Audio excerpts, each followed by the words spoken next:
Hello friends, कैसे हैं आप सब। स्वागत है आपका यूपीएससी एट होम प्रविष्या के यूट्यूब प्लेटफॉर्म पे। हम ये जो यूपीपीसीएस की मेंस आंसर राइटिंग कर रहे हैं, जिसमें हमारा जो टारगेट है डेली 5 क्वेश्चन की आंसर राइटिंग करने का, उसी सीरीज़ में हमारा ये क्वेश्चन है जीएस पेपर 3 से कि विश्लेषण करें कि भारत में समानता के साथ आर्थिक समृद्धि और न्यायपूर्ण वितरण की नीति समावेशी विकास के लक्ष्यों को पूरा करने में किस हद तक सहायक रही है।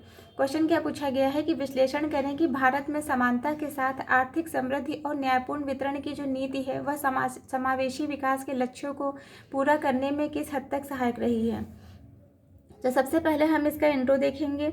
इंट्रो में बताया गया है कि भारत में समावेशी विकास का उद्देश्य समाज के हर वर्ग को समान अवसर प्रदान करना, जिससे सभी नागरिक आर्थिक और सामाजिक विकास के लाभ को प्राप्त कर सके। समानता, आर्थिक समृद्धि और न्यायपूर्ण वितरण की नीतियां इसके प्रमुख स्तंभ हैं।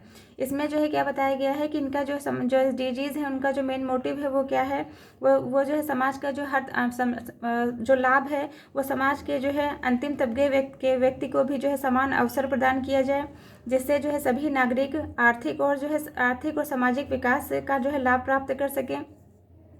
और जिससे जो समानता, आर्थिक समृद्धि और न्यायपूर्ण वितरण की नीतियां इसके जो है प्रमुख स्तंभ हैं। इन नीतियों का जो उद्देश्य है वह दलितों को, आदिवासियों और महिलाओं जैसे हाशिए पर खड़े जो वर्ग हैं उनको भी जो है सशक्त करना है। उनका सशक्तिकरण इनका जो है मेन मोटिव है। फिर क्या है, ये हमारा इंट्रो कंप्लीट हो गया। अब इसका जो मेन बॉडी का पार्ट देखेंगे कि भारत में समानता, आर्थिक समृद्धि और न्यायपूर्ण वितरण का समावेशी विकास में योगदान। इसके अंतर्गत जो पहला पॉइंट है वो क्या है, आर्थिक समृद्धि।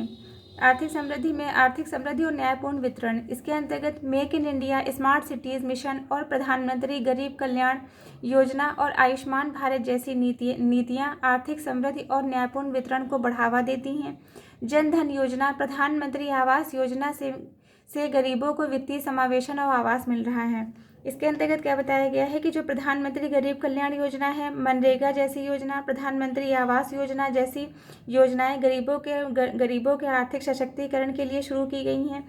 आयुष्मान भारत योजना जिससे जो है क्या हुआ है, स्वास्थ्य सेवाओं को न्यायपूर्ण वितरण किया जा रहा है, जिससे गरीबों को गुणवत्तापूर्ण स्वास्थ्य सेवाएं मिल रही हैं। जन धन योजना और आधार के माध्यम से वित्तीय समावेशन को बढ़ावा मिल रहा है। फिर क्या है, इसके अंतर्गत विकास में जो है सहायक योगदान। इसके अंतर्गत जो पहला पॉइंट है वो क्या है,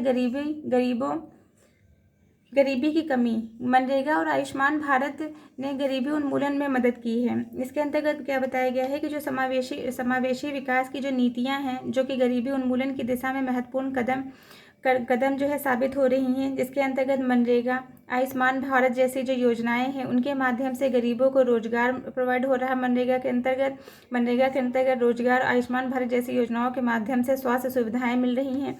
हालांकि गरीबी में जो है कमी के बावजूद आर्थिक असमानताएं अभी भी बनी हुई हैं और रोजगार सृजन की गति में सुधार की आवश्यकता है। दूसरा क्या है, शिक्षा। इसके अंतर्गत राष्ट्रीय शिक्षा नीति 2020 और मिड डे मील जैसी योजना ने शिक्षा के समान अवसर दिए हैं। इसके माध्यम से जो है क्या बताया गया है कि जो राष्ट्रीय शिक्षा नीति है 2020 और मिड डे मील जैसी योजना ने शिक्षा को समान रूप से उपलब्ध कराने में मदद की है, परंतु गुणवत्तापूर्ण जो है शिक्षा तक पहुंच में अभी भी ग्रामीण और आदिवासी क्षेत्र में बहुत अंतर देखने को मिलता है। फिर क्या है, स्वास्थ्य में क्या है, आयुष्मान भारत से गरीबों को स्वास्थ्य सेवाएं मिल रही हैं।